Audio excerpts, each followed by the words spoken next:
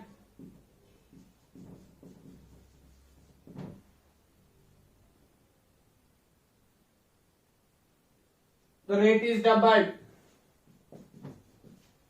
The rate is doubled. या ठिकाणी उत्तर आपल्याला कळलं असेल बऱ्याच लोकांना. Right the rate law of the reaction. Right the rate law of reaction.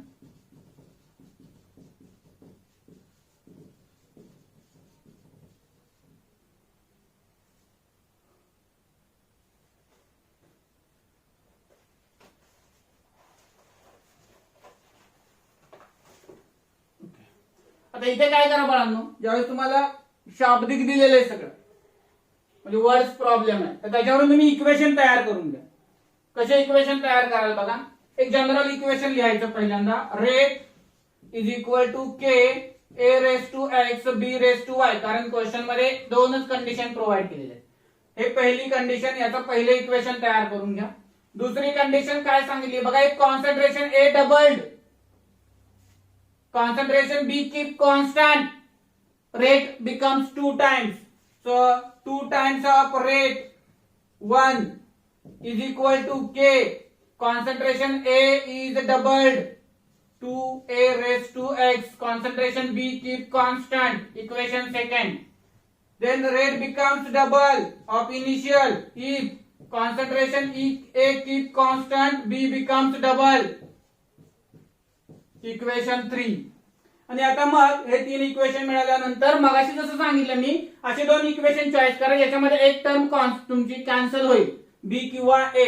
आता इथे बघा तुम्ही 3 ला 1 ने डिवाइड केलं तर ए कॅन्सल होईल, 2 ला 1 ने डिवाइड केलं तर बी कॅन्सल होईल. सो आपण दोन्ही करावे लागणार आहेत आपल्याला कारण एक्स आणि वाय दोघांच्याही व्हॅल्यू काढायचे. Divide equation 2 by 1. थेरॉटिकली मी मगाशी सांगितले की लिनियर रिलेशन आहे त्यामुळे इथे मला एक्स आणि वाय हे आधीच माहित झालेलं आहे कारण मी ए कॉन्स्टंट ठेवला बी डबल केला तर रेट डबल होतो, बी कॉन्स्टंट ठेवला ए डबल केला तर रेट डबल होतो. याचा अर्थ लिनियर रिलेशन आहे, डायरेक्टली प्रोपोर्शनल रिलेशन आहे विथ रिस्पेक्ट टू ए किंवा बी. त्यामुळे काय होणार त्या ठिकाणी एक्स आणि वाय किती येणार तुमचे 1 येणार आहेत. बघूया सॉल्व्ह करून आपण. 2 times of rate 1 upon rate 1 is equal to the K 2 raised to x, a raised to x, b raised to y upon k a raised to x, b raised to y. So b raised to y, a raised to x, k get cancelled. So 2 raised to x is equal to 2 means x is equal to the 1. Comparing the powers. Then divide equation 3 by 1. Equation 3 1 ने divide करा. काय येणार बघा. 2 rate 1 upon rate 1 is equal to K concentration A raise to x 2b raise to y upon K a raise to x b raise to y. So there remains 2 raise to y is equal to 2. Therefore comparing power y is equal to 1. Therefore we can write equation rate is equal to k concentration A raised to 1 concentration B raised to 1 as a rate law expression. I think he method थोडी सोपी आहे. आधीची method आहे ती competitive मध्ये तुम्ही वापरा directly, परंतु बोर्ड साठी थोडी सोपी पद्धत ही आहे जिथे चुकण्याचे चान्सेस फार कमी आहेत. ही 2 क्वेश्चन मी होमवर्क साठी देतो, कंप्लीट करा.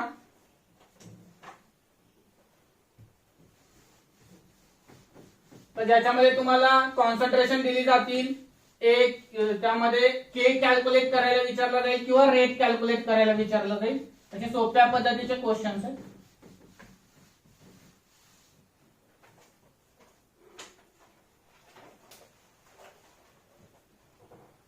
The rate law for the reaction, the rate law for the reaction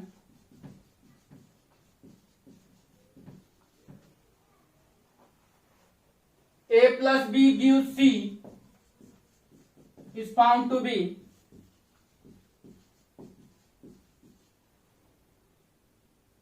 rate equal to K A square B. the rate constant of reaction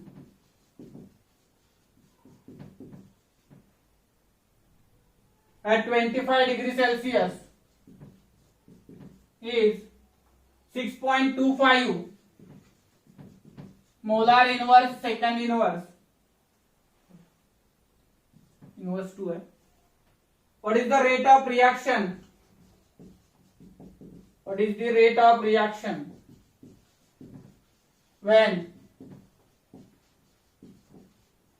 concentration A equal to 1 and concentration B equal to 0.2 mole per dm cube per second.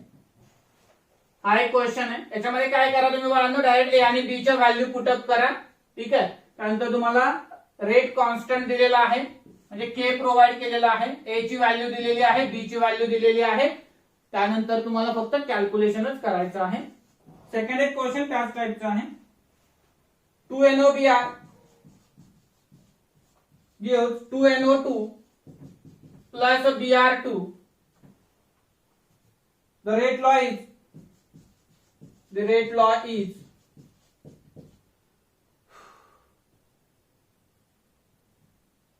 rate equal to K concentration of NOBr square. If rate of reaction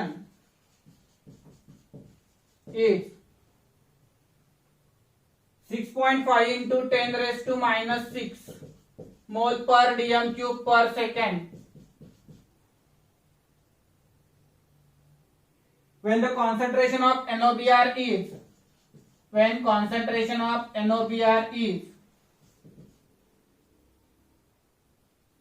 2 into 10 raised to minus 3 mole per liter, what would be the rate constant for the reaction? What would be rate constant